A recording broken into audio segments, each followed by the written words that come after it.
A college student werewolf, Claire, who has recently joined the Perilous Pack after being rejected by her former alpha, faces complex emotions with Kieran and an unfamiliar pack life. Can she adapt to her new surroundings and find her place among them? Unlock the secret life of a werewolf college student. Subscribe now for exclusive insights.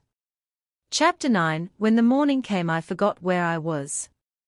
Nothing looked familiar to me, and it wasn't until my consciousness fully returned that the events of yesterday started flooding back into my mind. Left home, new pack slept in Kieran's room. Kieran. He wasn't there. The room was empty, and the couch that served as Kieran's bed the night before was made up and utterly untouched. It was as if he hadn't even spent the night there at all. I had to think back to yesterday, just to be sure I hadn't imagined him being there. I glanced at the clock on the bedside table and yawned. 9:30 a.m., it read. It wasn't much different than time I normally woke up in the mornings at home. I slid myself to the side of the bed and pushed myself off with ease. My feet met the blue carpet I had admired the night before. I quickly made my way to the bathroom to use it, before my bladder busted, then attempted to clean myself up in the mirror before anyone caught sight of my ghastly appearance. My hair was in every direction on top of my head, and my makeup looked worse than the time I'd tried to apply it at the age of 5 years old. I snuck into my mom's makeup bag while she was asleep one morning. It was not pretty. I soon realized, throughout my morning routine, I hadn't unpacked my toothbrush yet, and went back to the bedroom to dig through one of my suitcases to find it. After I did, I was surprised to see Keely standing in my doorway with a bright smile on her innocent face. Sorry, I didn't mean to startle you, I just came to see if you were up yet. I giggled. It's fine. I'm surprised to see you are still here. Don't you have school today? She shrugged. School doesn't take up until 10 o'clock on the territory. That must be nice. I never had that luxury when I was in high school. Curiosity swept across her features. Where did you go to school? On the Dark Shadow territory. Our school wasn't very big. The college campus in town was much bigger, I explained. I've never heard of it, she shrugged. Not many people have. Her expression quickly became bored when her phone buzzed in her pocket, and she read whatever information it held. She let out a low groan. What's wrong? I asked. School, she sighed. I guess I really should go. Her annoyed expression was humorous. It wasn't so long ago that I was her shoes dreading the same thing. However, I was starting to miss my college courses already. I wonder if they have any classes here I could take. I guess I'll see you later, she mumbled, turning from the door, then pausing in the hallway just outside it. She glanced back at me as if she just remembered something. Oh, and Kieran told me to let you know he's waiting for you downstairs in the kitchen. I nodded and thanked her before heading back towards the bathroom with my toothbrush in hand. After I finished brushing my teeth, I tried to comb down the mess on top of my head, also known as my hair, then got dressed. I put on the first things my hands touched, not bothering to sort through my other bags. Kieran was already waiting for me, so I didn't want to take up any unnecessary time. Coming to the bottom step of the stairs, I tried to remember which way the kitchen was in this enormous house. It was only last night Kieran showed me the way, but now, even in my more conscious state, I just couldn't remember. I must have been really tired last night. Looking to my left, then looking to my right, I decided to go to my right, the exact opposite way we went last night to meet the pack. It just seemed logical that the kitchen would be on the other side of the house. If it wasn't, then what was? When I passed by a few more familiar doors, I knew that I was right. I remember passing by Kieran's spacious office on the way to it. I took a moment to stop and look in now that I was able to actually study it better. The dark wood interior gave it a look of importance and elegance. A few pictures hung on the walls of people I didn't know, and a large bookshelf covered the most north wall. It was rather large. I imagined that it held lots of imperative information on the pack among other things. My eyes wandered over the rest of the room and landed on the desk along the back wall. There were multiple documents scattered messily across it along with a telephone and more books. Someone had been working at it recently. Enjoying the general splendor, are we? A voice said behind me. It gave me a startle, causing me to jump back in surprise and bump into the person who had spoken. I blushed when I turned around. I immediately recognized the person as Wyatt, Kieran's beater. He held a humorous smile as he tried to steady me. His blue eyes watched me with amusement. He was quite handsome if I was being honest. That seemed to run in the pack here. I noticed that last night, when meeting everyone. He, Dorian, Leland and Kieran stood out among them all. I'm so sorry. You startled me. My hand was placed over my heart as I spoke. Yes, I'm quite stealthy, he chuckled. One of my many talents. I turned my attention back to the office. I was touring the house. The office interested me. He stepped around me and held his arm open through the doorway that I was still standing in. Would you like to come in? I'd like to, but I think Kieran is waiting for me. Maybe later. I asked hopeful. Of course, he said. And he's in the kitchen if you're looking for him. To my relief, he pointed the way I was supposed to go so I wasn't completely on my own. Thanks, I smiled. I followed his directions and it turned out I wasn't that far away from it after all. By staying on the path Wyatt put me on, it brought me directly to it. The sight I saw upon entering the kitchen was a hilarious one.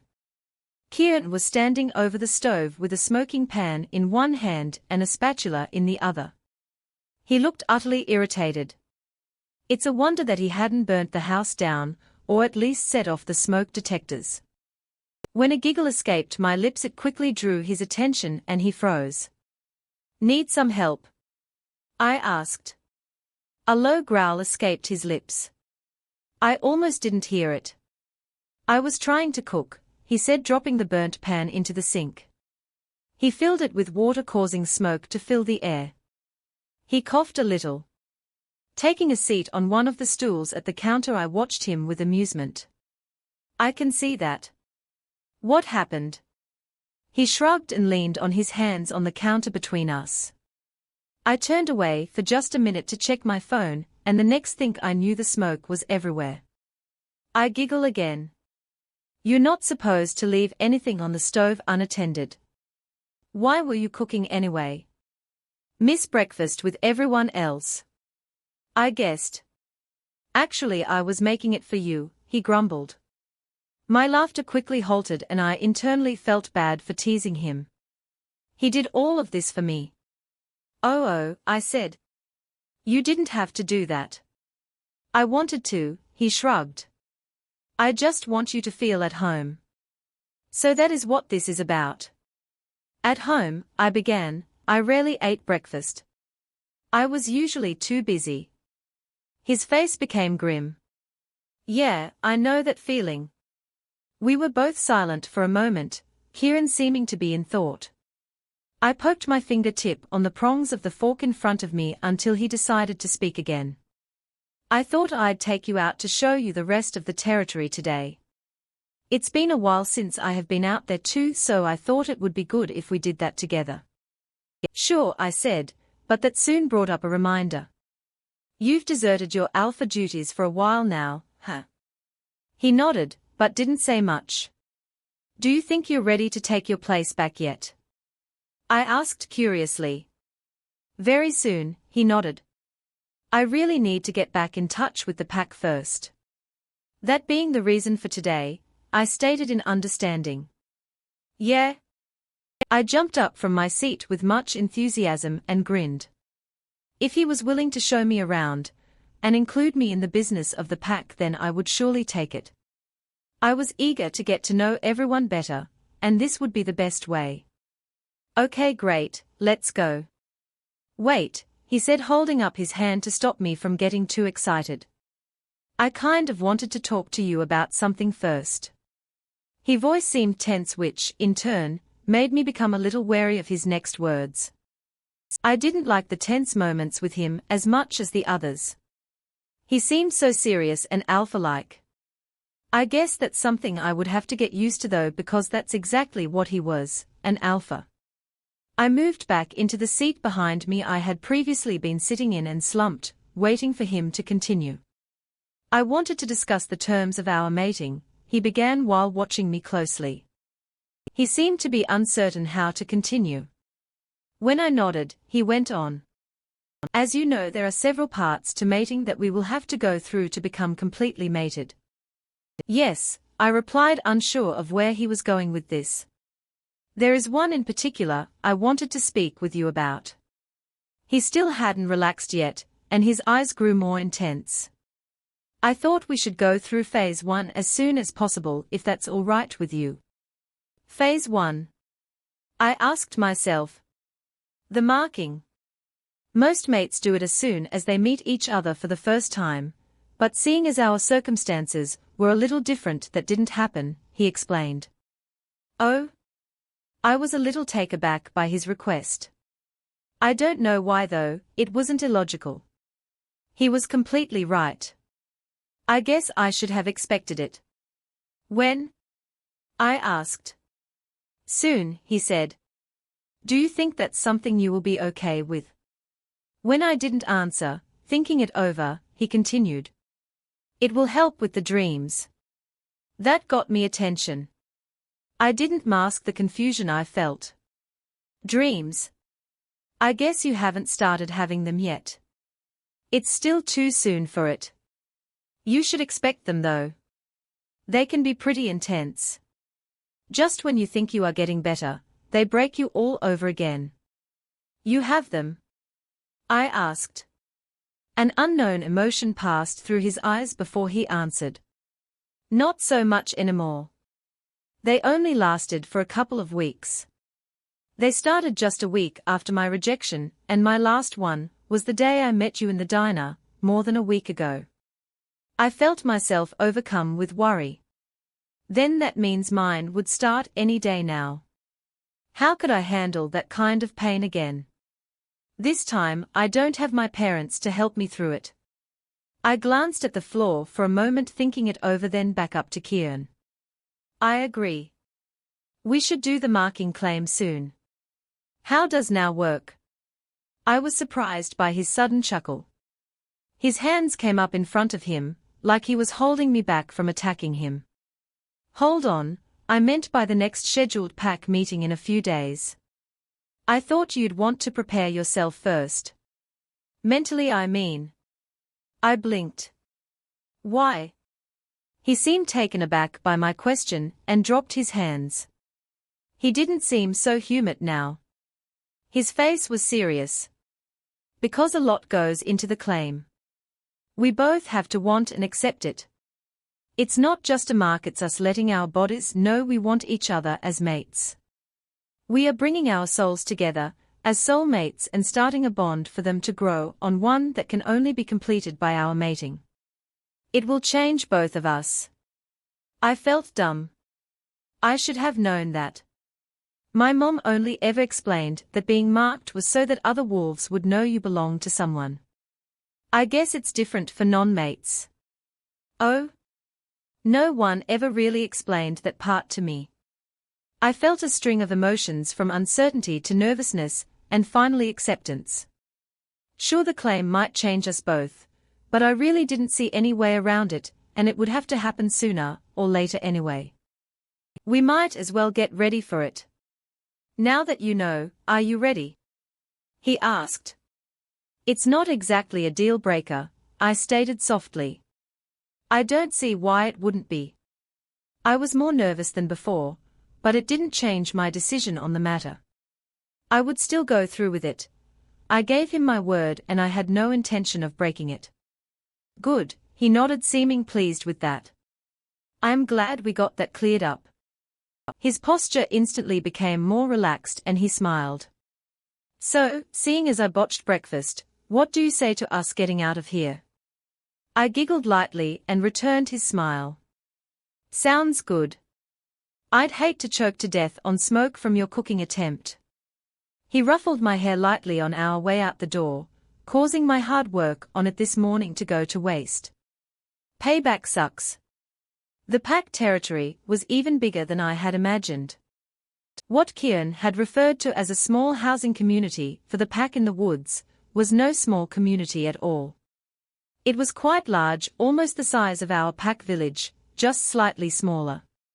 Kieran's pack still outnumbered them by double nonetheless. The houses were nice. The community was a close-knit neighborhood.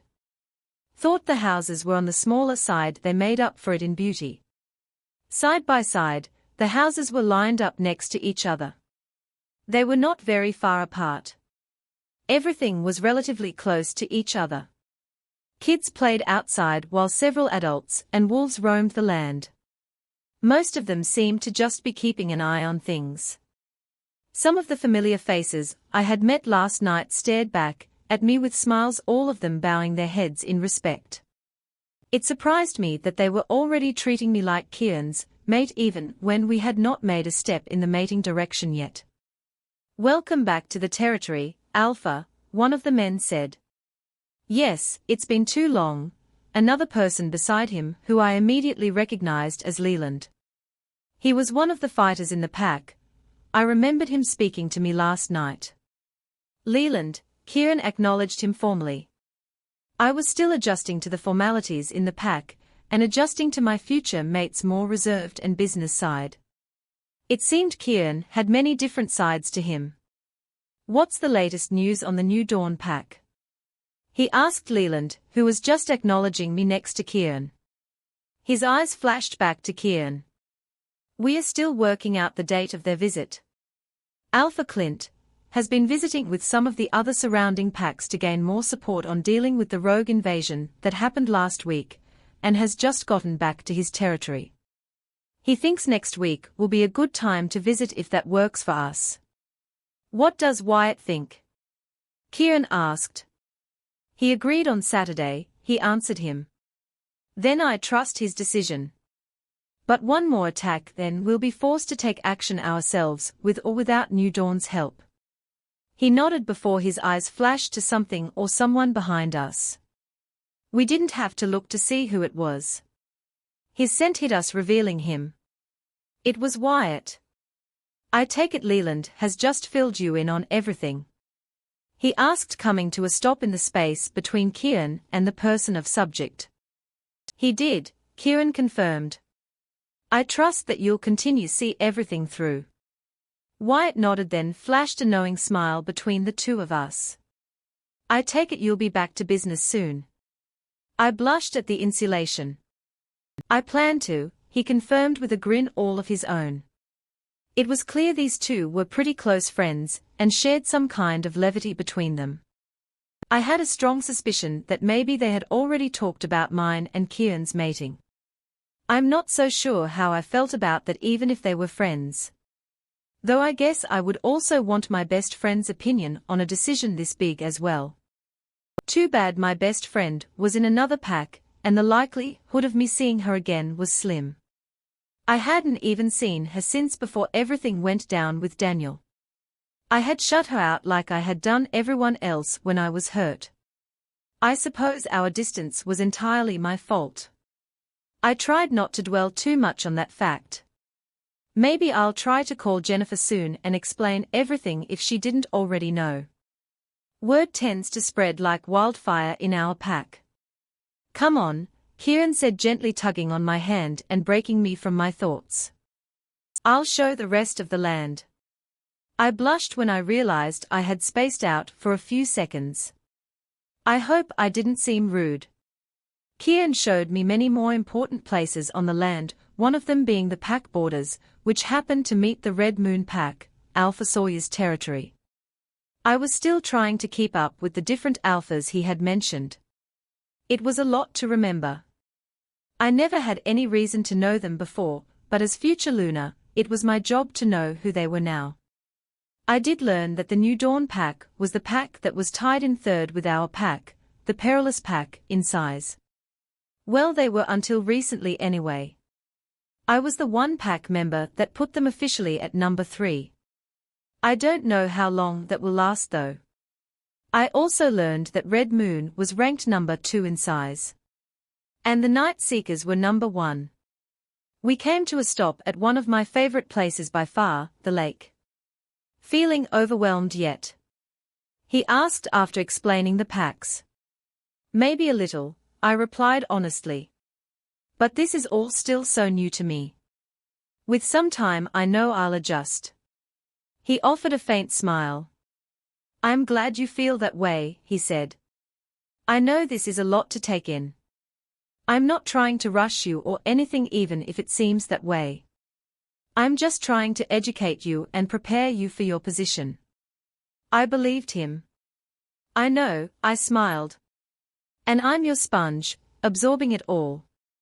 He chuckled at the analogy and turned back to the sparkling water. For a moment he seemed peaceful and perfectly at ease. I guess you could say it was catching because I was starting to feel the exact same way. We were silent for a few minutes, enjoying the warmth and calm, until the clearing of his throat broke it. He turned back to me. I've have a couple more places to show you and people I want you to meet, and then I promise to relieve you for the day. I nodded. Okay. That sounded great to me. I still needed to call my parents and Jennifer anyway. Just like he promised, after everything was done, I was on my own. He spent the remainder of the evening locked up in his office, the one I spotted this morning, probably getting caught back up on all things pack-related. I took the time to go on my own tour of the house. I like to explore. On my way to the library, I passed by a door that Kieran had yet to let me see behind, and curiosity swept over me. After getting over my fear of a Beauty and the Beast reenactment, I decided to see for myself what was there. Kieran hadn't warned away from any areas, so I assumed it was fine to proceed. When I opened the door, I quickly found that there was a pair of steps behind it that led downward into a basement of some sort. I soon found myself following them until I reached the bottom. I was surprised to find an infirmary down below. It very much resembled a local clinic in my town. The infirmary at my old pack was nowhere this large in size. This made up for it 3 times. I imagine all the excess beds were for when battles occurred to bring in all the injured wolves. They must have had much conflict in the past if they had their own hospital in the basement. What's more, it didn't even seem like a basement. It looked exactly like a well-kept hospital. I was impressed. Are you lost? Man asked that I hadn't even noticed in the room. My head snapped in the direction of the voice, when my eyes settled on an older male sitting at a desk filling out some papers. He looked to be in his mid to late 40s, with light brown hair that showed some light streaks of grey in it. His eyes were warm and inviting. Sorry, I didn't mean to intrude. I was curious what was down here, I explained. He grinned and stood up from the desk in the corner and proceeded my way. When he reached me, he motioned to everything on the floor. Welcome to the infirmary. I'm Heath, the pack doctor. Would you like for me to show you around? Yes, I said. I remember meeting him last night, but I guess he figured I wouldn't remember with all the other faces I met. I followed beside him as he traveled through the room. Well, as you know, this is where all healthy and injured wolves come for medical treatment. I specialize in everything from preventative medicines to healing the dying. I don't stay very busy, but when I am it's usually bad. Bad? I asked. Yes, the last time every bed in here was full was when the late Alpha and Luna were killed. It was the bloodiest pack battle I can remember. I swallowed. So that's what happened to Kieran's parents. They were murdered. How many members were lost? I asked. 42 of us, but we practically annihilated what was left of the underground pack. Only a few of them escaped with their lives. What caused the fight? Dr. Heath seemed apprehensive to answer any more questions. Hasn't Kieran filled you in on any of this yet? No, I replied. But we haven't had much time for talking. I only got here yesterday. I hoped that was convincing enough for him. Besides, I didn't lie. That was true. He seemed to think over my words for a minute before becoming understanding. Yes, of course. He was silent for a moment for continuing. The fight was started because Alpha Logan, of the underground pack, lost his mate. One of his wolves went rogue in a thirst for power, and went for the kill when he was at his most vulnerable, and took over the underground's pack. I stared at Heath in shock, absorbing everything he told me. We had never encountered anything to this magnitude in my old pack. At most we had a couple of trespassers trying to cause trouble, but they never killed anyone, nor did anyone in our pack turn against each other. Axel, the rogue, killed Logan's mate first, then the alpha himself. He ran the pack into the ground, he continued. He had so many wolves scared to leave the pack that he killed anyone who tried. It wasn't until a bunch of packs band together and took him and his pack of rogues down that they were freed. Unfortunately though, our Alpha and Luna were killed in the process. The rogues were a lot tougher than we thought, and there were so many of them. Poor Kieran. Heath stopped and gave me a minute to process everything, then started back. Axel thought that by killing the Luna, an alpha of our pack, we would naturally bow down to him and accept him as our alpha, just as what he had done to the underground pack. If there had been no heir to the werewolf line, we would have had no choice, just like them. Werewolf law states that whoever kills an alpha and sole heir to the werewolf line could become alpha. He didn't realize until too late that Alpha Jonathan had a son. Kieran, I whispered. Heath nodded. Yes. The pack was so grief-stricken that it caused us to have so many fatalities. However, even in our loss, our pack numbers still outweighed the underground pack, and we were able to take them down before any more of our pack got wiped out. Wow, I breathed. I was not expecting that. Poor Kieran. Then suddenly a question came to mind. You said a few of the underground pack members survived. He frowned at my question and looked away despairingly. Yes, Axel and his closest rogues. A gasp quickly escaped my lips. What? He's still alive. For now, he answered. He has kept himself well hidden for the past couple of years, but we will find him. So no one has any idea on his whereabouts. No suspicion on what his plans are. No, but he is most likely somewhere building up an army, planning his next attack. Something suddenly came to mind. The rogues, the ones Wyatt, Kieran and Leland were talking earlier, could that be Axel's guys? I shivered at that thought. I hope not. The sound of someone's footsteps approaching us caused both of us to become silent. When the person came into sight, he smiled. Kara, just on time, he said, taping his watch. The girl smiled and rubbed her stomach as she neared the bottom of the steps. He then frowned at her. You're nearly at the end of your pregnancy. I really wish you would start taking the elevator now. She gave a short laugh. You know how I love to walk. Yes, but you're nearly due. If I didn't know any better, I'd say you were trying to hurry the twins along, he chuckled. Feeling like I was invading their privacy, decided to take my leave and left him to his patient. So many things were still on my mind, and I had a dozen questions for Kieran, if I ever got the nerve up to ask them, that is. I didn't want to pry. A few minutes later I found myself wandering back into the kitchen after realizing it was close to dinner time, and I had yet to eat anything today. I guess I just forgot what with being so busy and all. There were a few people sitting around the room, all of them giving me friendly expressions and making small talk. I truly appreciated their kindness and not making feel like an outcast. Not feeling like cooking, I grabbed an apple from the bowl on the counter and took a seat next to a pretty raven-haired girl who was working on something that looked like college homework while munching on a bag of chips. I remembered her face from last night, but for the life of me couldn't remember her name. She smiled at me when she caught me looking at her, then I felt bad for staring. "Hi, Claire," she said, making me feel even worse for not remembering her name.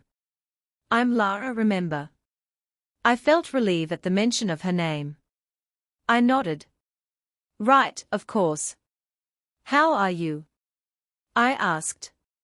She looked down at her textbook and groaned. "I've been better. This psychology homework is really kicking my butt." I laughed. "Yes, I remember it very well." Her face lit up at my confession. "You took psychology too?" "Yeah, last semester," I replied. Finally, someone understands my frustration. She threw her hands up in the air dramatically. I laughed again. She popped another chip into her mouth when someone else entered the kitchen and began pulling pots and pan out of a cabinet and placing them on the stove. "I didn't know you were on kitchen duty tonight," Lara said, speaking to her older twin. The resemblance between them was uncanny. In 20 more years Lara would look just like her. "Don't worry about me, you need to finish your homework," the woman said to Lara. "Geez, Mom, I've been at it for the past hour." "I'm entitled to a break," she complained. "You treat me like I'm still a child." So that's why they looked so much alike, of course. That's her mom. The woman then looked at me and smiled kindly. "Hi Claire, I don't know if you remember me or not, but I'm Margaret." I think I vaguely did. "I remember," I told her with a smile. "How do you like the pack so far?" she asked while dragging some ingredients from the fridge. The countertop quickly piled up in front of her with food. "I love it," I said honestly. "Everyone has been so welcoming and polite." "Have you made any friends yet?" She sounded just like an overly concerned parent questioning their child on the first day of a new school. It felt nice to know someone cared so much about me already. Well, does Keely count?" "She is really the only one I've spoken to more than once."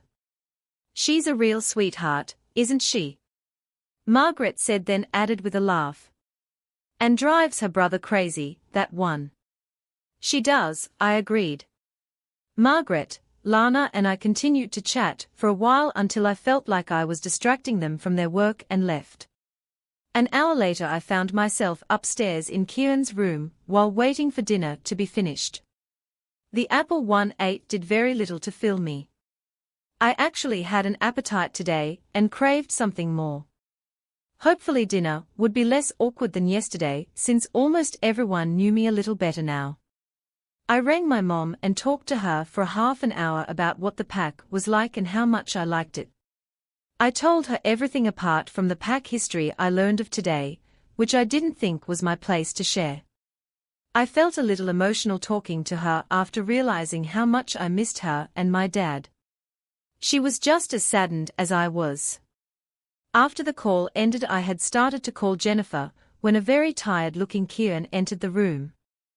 Whatever he and Wyatt spent the afternoon dealing with in the office must have taken a toll on him. He looked bushed. He glanced at me with an apologetic expression when he saw me sitting on his bed. "I'm sorry. Your room's not ready yet. I've been so preoccupied today I forgot to put someone the project." Actually, I had been thinking about that today. I was kind of relieved it wasn't ready yet. About that, I started. I was thinking that maybe I would do it myself. I can pick out my own stuff and fix it up." He seemed surprised. Really? Really, I'm used to doing things for myself anyway." He seemed to think about for a moment and nodded. "Okay, but you really don't have to go to very much trouble over it. You won't be in there for long anyway," he trailed off. "That's right. I won't be. I'll be in here with him in his bed together." I suppressed a shiver that went down my spine at that thought. It was the good kind and that worried me. Yes, he was incredibly good-looking, but I shouldn't be having thoughts like that about him, at least not this soon. I think I can do it, I said confidently. Leave it to me. That seemed to satisfy him, and he agreed before disappearing into the bathroom for the next half hour while he showered. I didn't have much luck getting in touch with Jennifer, and decided on a nap after I left her a voicemail. What I didn't expect when I woke up next was to see Kieran standing at his closet in nothing but a towel and water droplets running down his chest. I thought that he would have been dressed and ready by the time I woke up. I guess I just wasn't that fortunate. This is not good for me. I tried my best not to stare at him when he realized I had woken up. I didn't want to be caught gawking at him. That would be all kinds of embarrassing. He didn't seem to be bothered by the fact he was practically naked in front of me, and I didn't know why. The only thing I could come up with was that maybe he was used to being in his wolf form a lot more than I was, which in turn left him naked when he phased back into his human form. I had yet to do that in front of anyone, thankfully, but I knew it couldn't be avoided forever.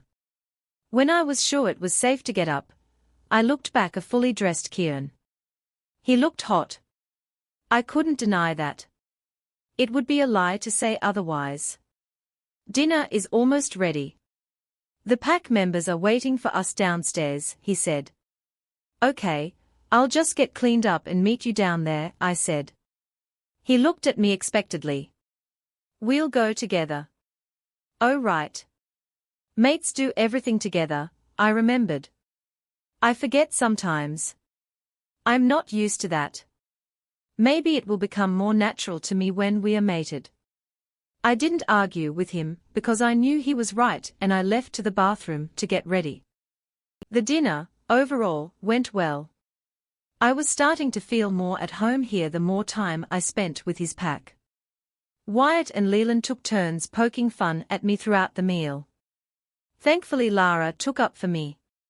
Dorian, I was still trying to adjust to me, so he didn't say much. He was Kieran's third in command. He wasn't nearly as laid back as some of the other wolves in the pack. He was certainly polite, but not very sociable. He was more reserved. When Kieran walked me to our room, after the night was over, it kind felt like a date in a weird way. Everything was calm and peaceful.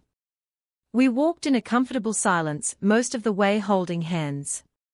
I was most surprised by how empty I felt once he let my hand go once we were inside the bedroom. I was starting to wonder if maybe there was something wrong with me. I shouldn't be having these feelings towards someone so quickly. There has to be a logical explanation for it. Just when I decided to ask him about it, I saw that I was too late. He was already sleeping soundly in his sofa bed. He looked so innocent and cute, I just didn't have the heart to wake him up. I would be sure to ask him about it tomorrow. That thought reminded me about last night as well. He never told me about his parents. I guess now there was really no use since I already knew about them, but something in me wanted him to tell me for himself. I let out a yawn and buried my face into the warm covers on the bed, sleep slowly making its way to me. My mind ran over the events of today, remembering every detail about it. My mind drifted from Kieran to the acquaintances I had made today, and finally to the story Dr. Heath told me and how worrisome I had become about Axel, the rogue leader, and if he decided on coming back. I shivered again. By the time my thoughts started to circle back around again, I was too overcome by sleep that staying awake was no longer an option, and I willingly sunk into a heavy slumber.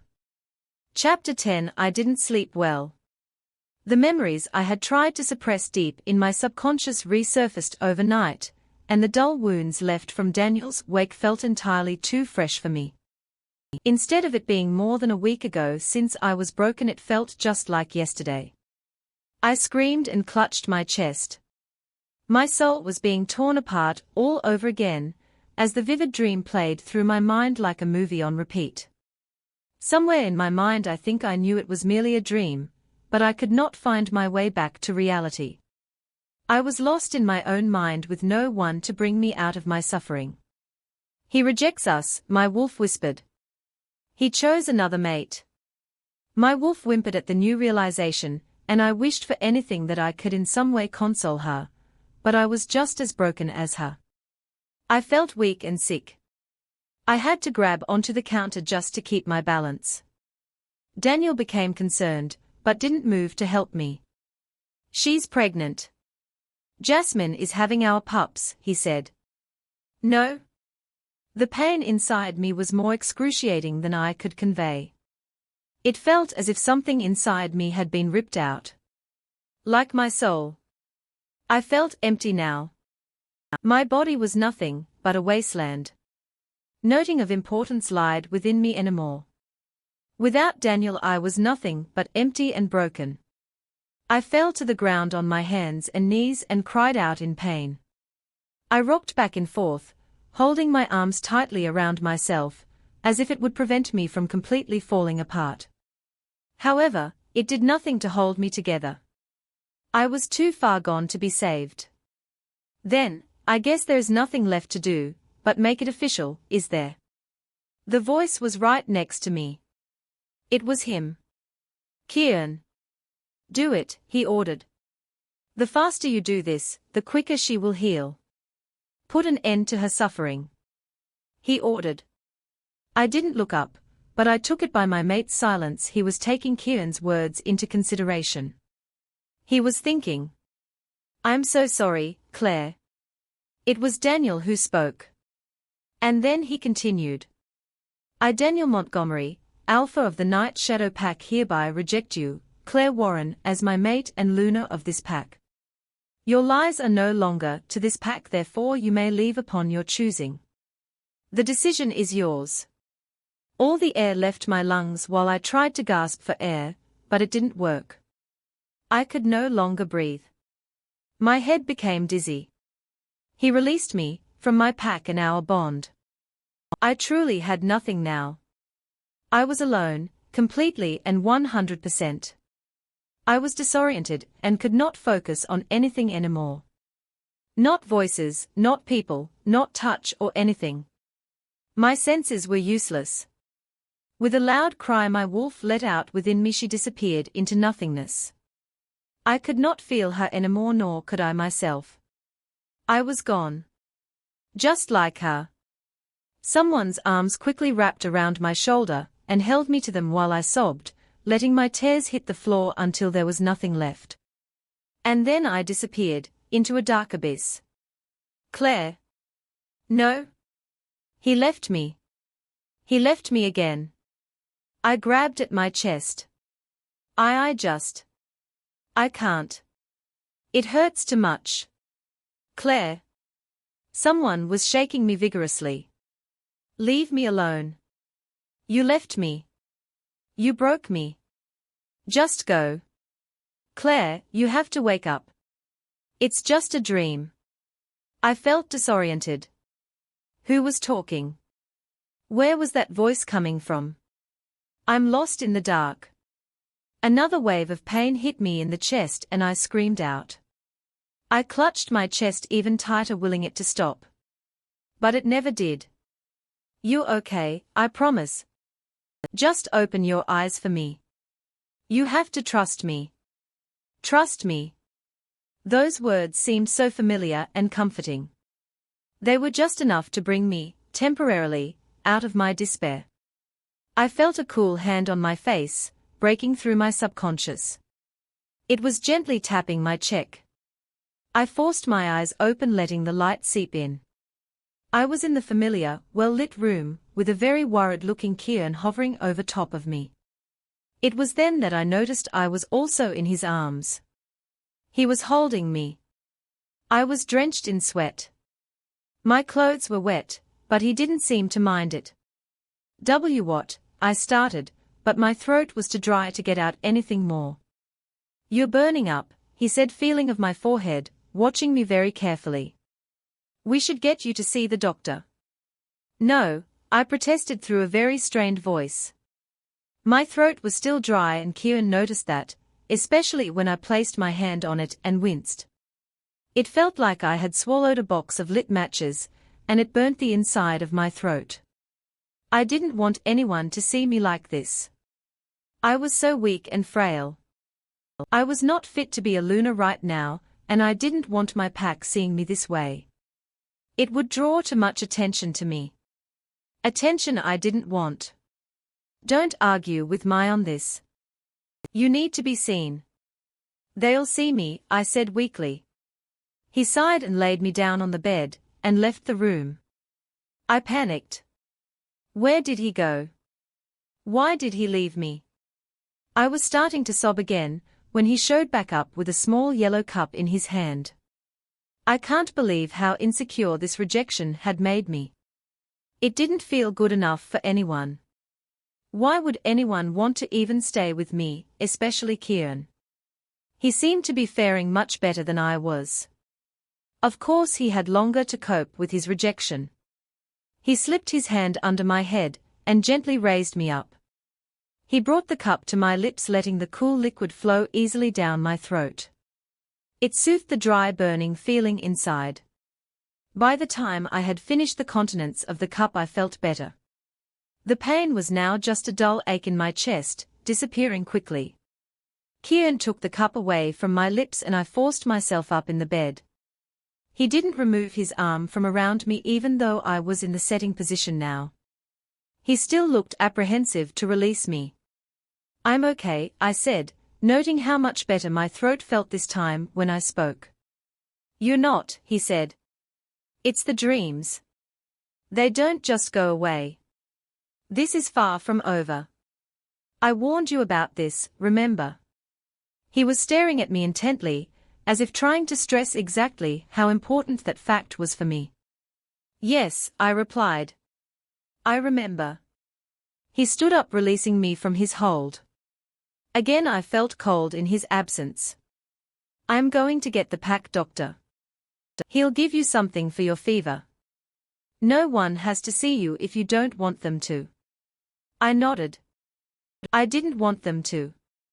However, if he would come here, then I would see him just to make Kieran happy. I knew that I would be fine, but Kieran didn't seem to feel the same way. In the end, I knew he would do what he wanted to, so arguing with him on it would get me nowhere. Okay, I'll be back soon. He left the room, and almost as soon as he did, my pain started inching back up inside me. It wasn't as painful as the dream, but it still hurt me. I clenched my chest again and winced. As Kieran promised, he was back only minutes later. Guilt washed over me when I saw Heath enter the room in his sleep robe. Had Kieran got him out of bed? I looked over at the clock and felt even worse. Of course he did. It was 4 a.m. I don't think even the good doctor was up at these hours. He smiled to me kindly when saw me sitting on the bed, and made his way over to me. He took a seat in the empty spot in front of me, placing his black bag beside him. It's nice to see you again, Claire. I hate it's under these circumstances though. Kieran raised an eyebrow to us, but didn't question our friendship. Instead he remained silent, and kept his eyes on Heath, watching everything he did. Heath placed a thermometer under my tongue, and began checking me over, as he waited for it to beep. He checked my pulse and then took a look at the veins in my arm, trying to determine something, then checked my eyes and ears. After he pulled the thermometer out, he asked me to open my mouth and checked my throat.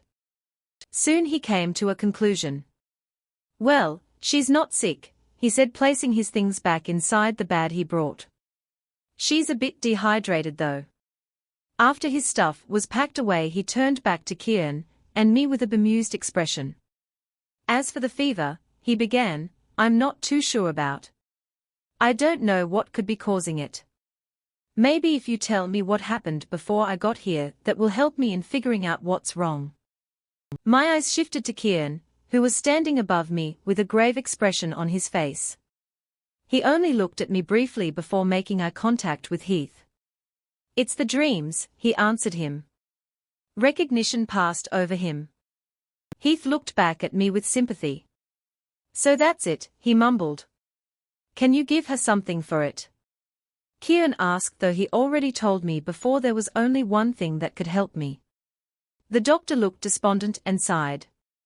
I am afraid not. I can prescribe some strong sleeping pills, but what with our bodies running warmer than normal, it would burn off before the night was over. Then what do you suggest? I asked, hoping he'd have another solution. Well, it's not going to completely cure you of your dreams, but it will keep the pain out of them.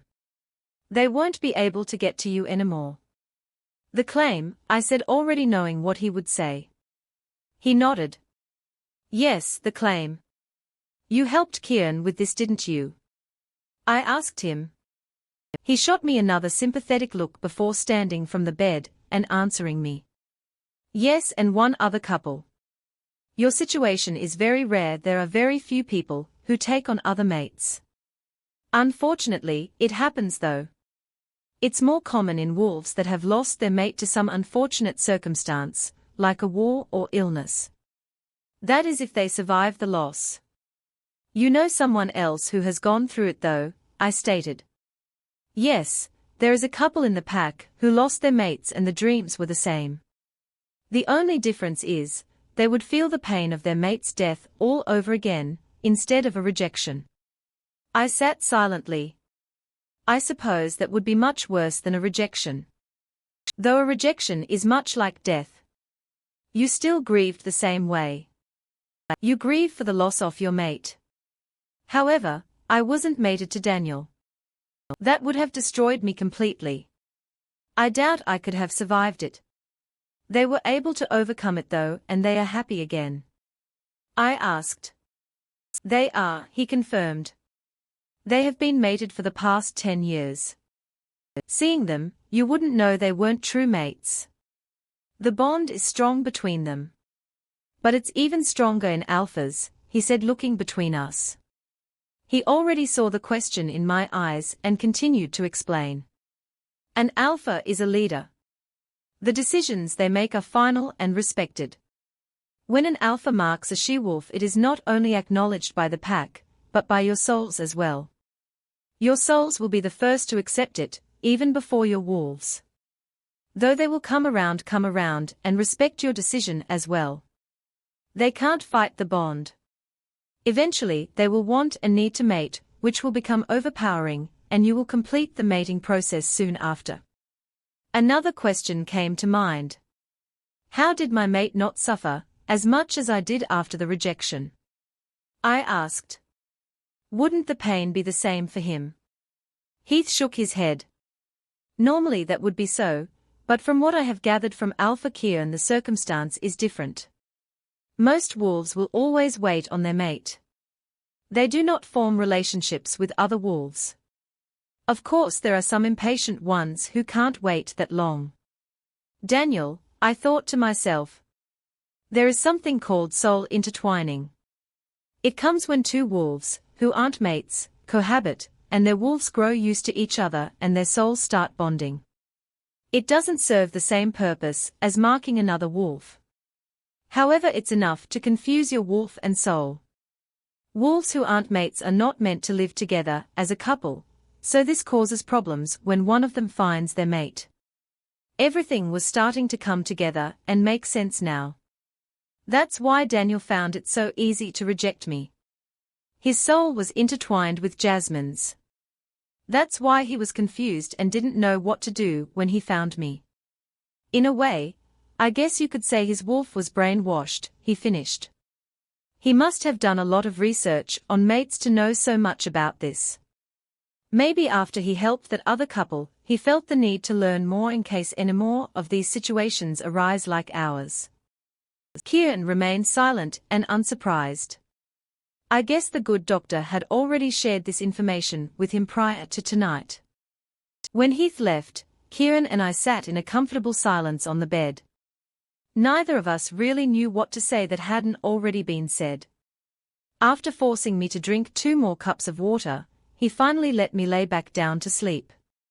The clock showed 5:30 a.m., and I was growing tired again. Although I was sleepy, I was too scared to go to sleep, afraid the dream might make an appearance again. I wasn't ready for that again so soon. It was nearly 6 a.m. when Kieran turned the lamp off by the bed, letting the natural light from daybreak seep in between the curtains, and started back to his bed. I quickly caught his hand before he was out of reach, bringing him to a halt beside me. He seemed surprised by my gesture. "Can you just stay here with me until I fall asleep?" I asked him. "Maybe you can keep the dreams away."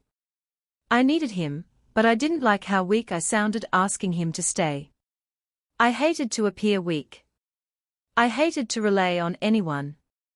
I was independent. That's how I had always been. It was what separated me from my pack. No one was like me in that way. However, right here and right now, I couldn't have been more vulnerable since the day I was rejected.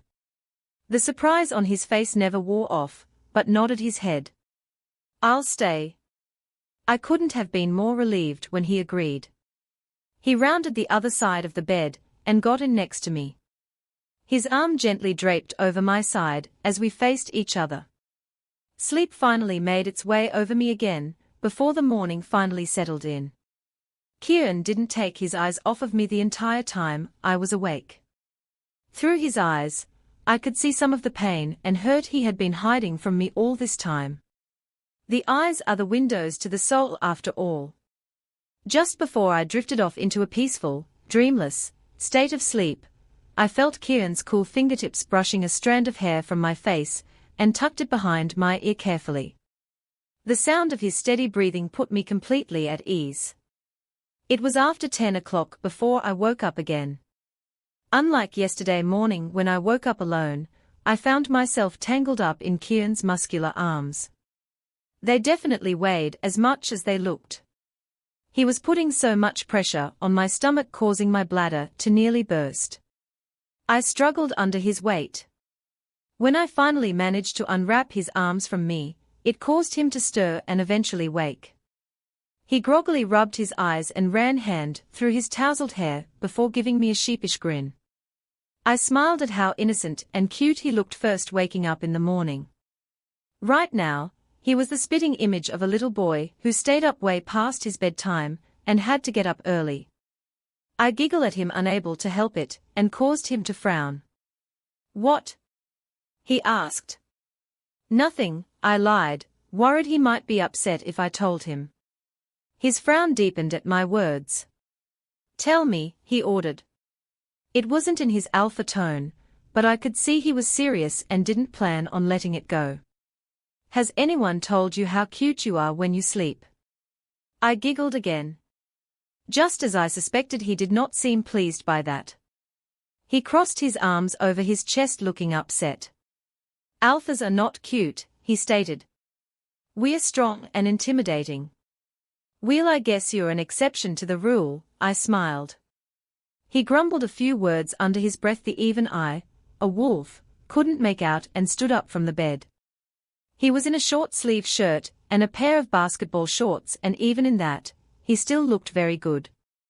I blushed at my own thought. Thankfully, Kieran had noticed me do that. He was already across the room pulling some clothes out of the closet. I quickly took my leave to use the restroom before he took it over to go shower. I did my morning routine, and after I had done everything I needed to, I let him have the bathroom. We didn't spend much time talking since, as soon as he was out of the shower, I took mine. I took my time getting ready for the day. Kieran had already left out to do who knows what, and I was left alone in the room. I checked my phone again to see if Jennifer had called me back yet, but disappointment quickly washed over me when I saw that she hadn't. Maybe she had decided to disown me since I left the pack. It might have been one of Daniel's rules. Though, that was probably just me overthinking it a little. I don't believe he would go that far, even for him. Minutes seemed like hours due to my boredom. I hadn't really made any friends here yet except Keely and Lana, so I didn't know what to do with my day. With them both school, Lana in college and Keely in high school, I didn't have anyone to hang out with. I felt kind of lonely. On that thought, I decided to roam the territory to try to make some more friends and get to know my pack a little better. I spent the earlier part of the afternoon talking with the pack members. I could happily say that I had made more friendships. Well, friends might be a bit presumptuous. More like potential friends. Around the latter part of the evening I found myself by the lake Kieran had showed me yesterday. It was just as beautiful as it was then. I decided to dip my feet in the cool water to relax me. I was feeling much better than I was this morning and I didn't feel like I had a fever anymore, so that was good. Right now, I mostly felt at ease.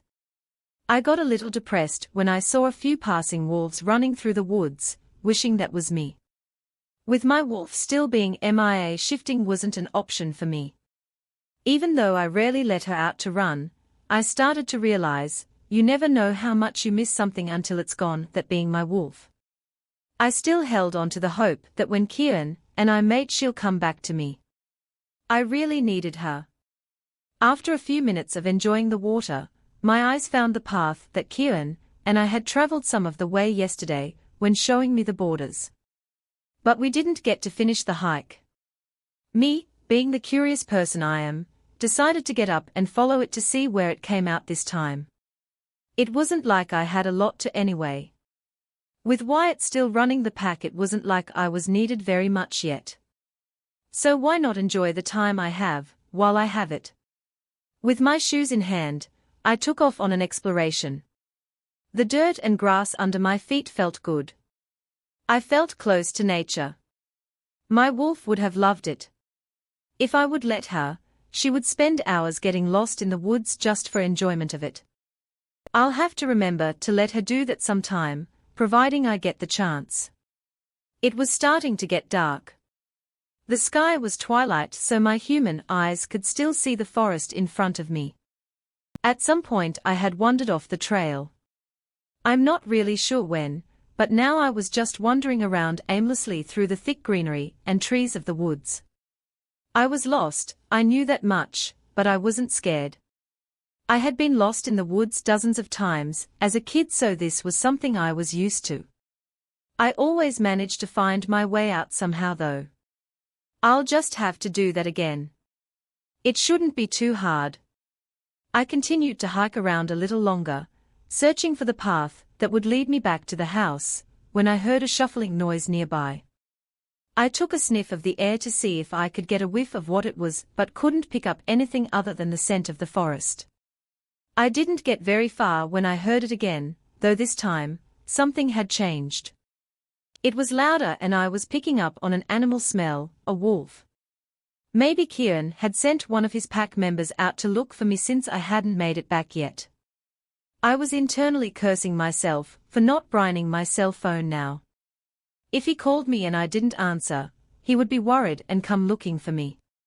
A low growl sounded throughout the woods and bounced off the trees. The wolf was right behind me, I could smell it easily. It was not a smell I recognized though, and that worried me. Another growl came from the wolf, only this one was a little louder. It was clear this wolf was neither friendly nor part of my new pack. I didn't know what my next move should be. Running was not an option since that is one of the stupidest things someone could do in this situation. It only sent them on a chase and angered them. Most didn't survive when they were eventually caught.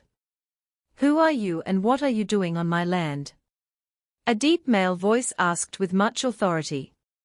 I knew by the way he spoke he was an alpha.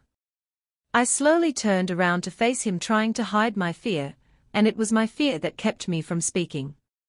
His eyes studied me closely, and when I didn't answer he growled. I flinched.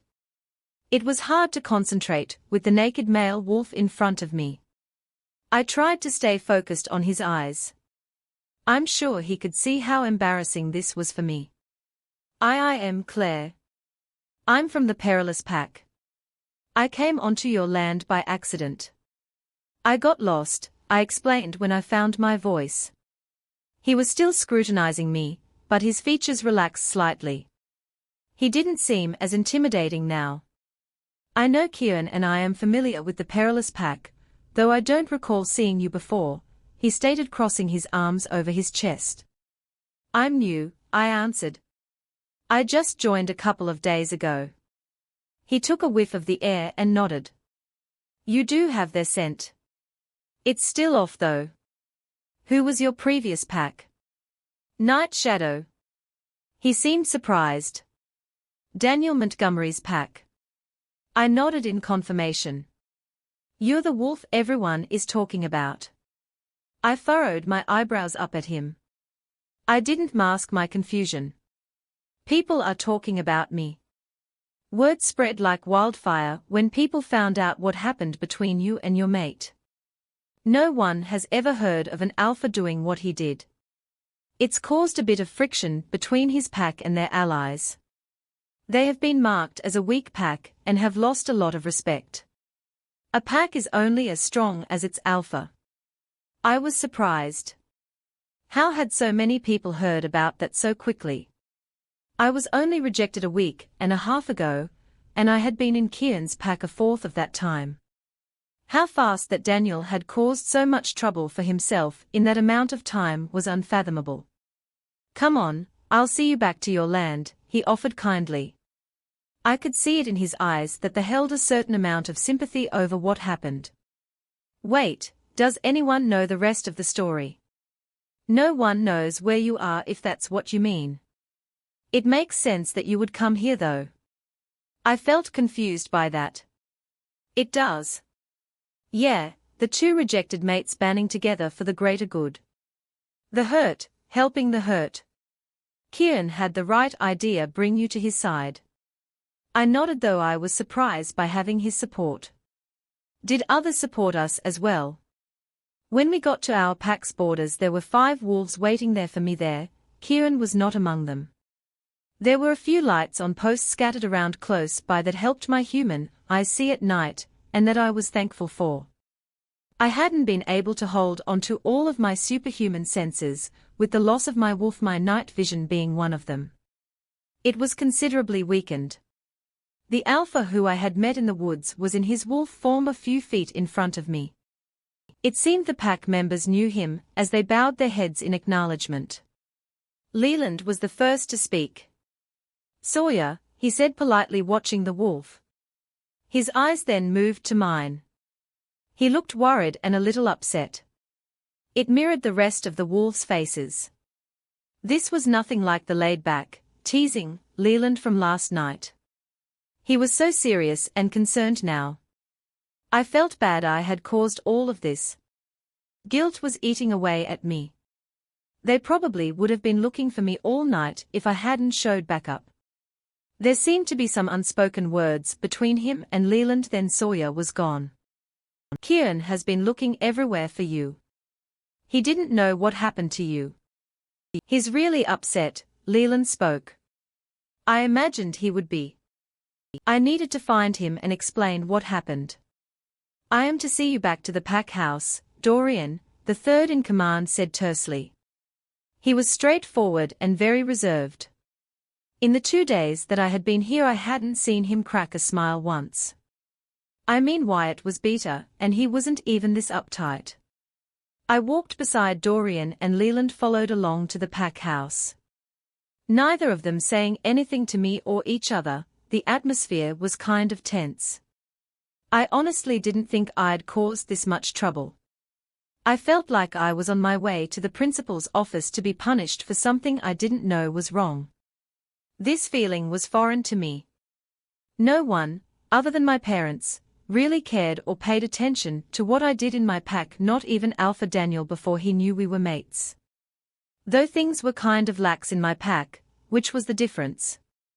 I hope Kieran isn't too upset that I trespassed onto other Alpha's land.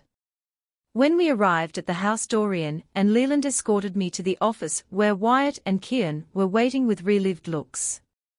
After they explained I had showed up just after he left them, he quickly dismissed them and closed us up inside his office. I was surprised by how concerned both of them were. "I was worried," was the first thing that came from Kieran's mouth. He was standing less than 2 feet in front of me. He barely gave me any room to move. Why did you wander off? I sighed. This thing has really been blown out of proportion. It was a simple accident, that's all. No one was hurt because of it.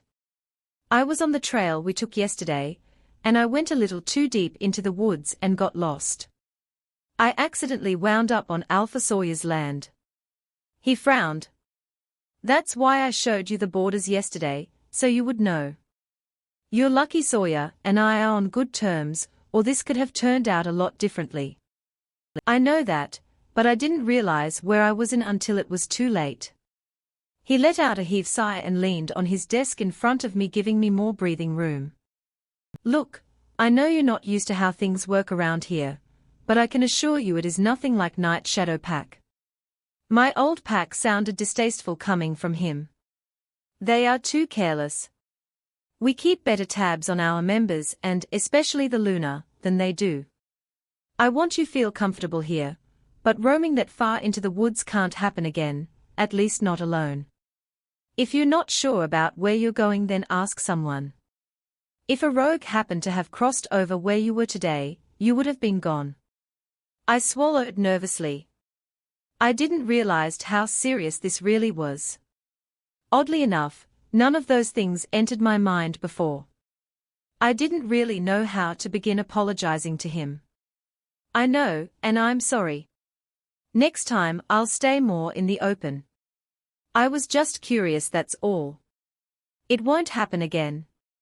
Maybe that will put his mind at ease. Wyatt seemed to be impressed with how Kieran handled the situation with me and looked pleased. It seemed he was noticing the same thing I was. Kieran was getting his wolf and alpha mode back.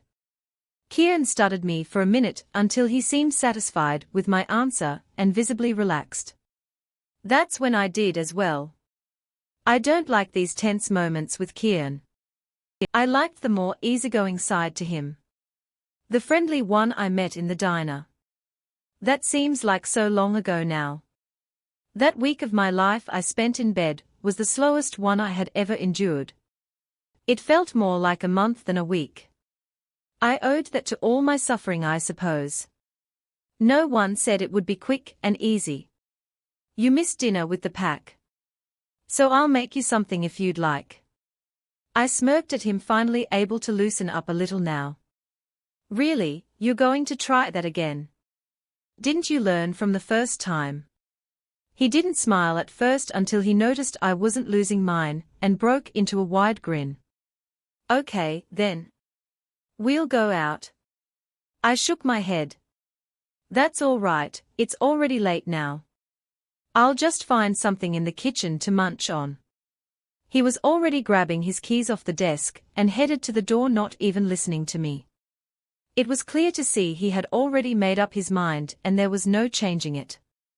I missed it too and I'm hungry, so come on, we are going, he stated, holding the door to the office open for me to exit the room. Of course he did. I kept him occupied looking for me. He was organizing a search party to find me.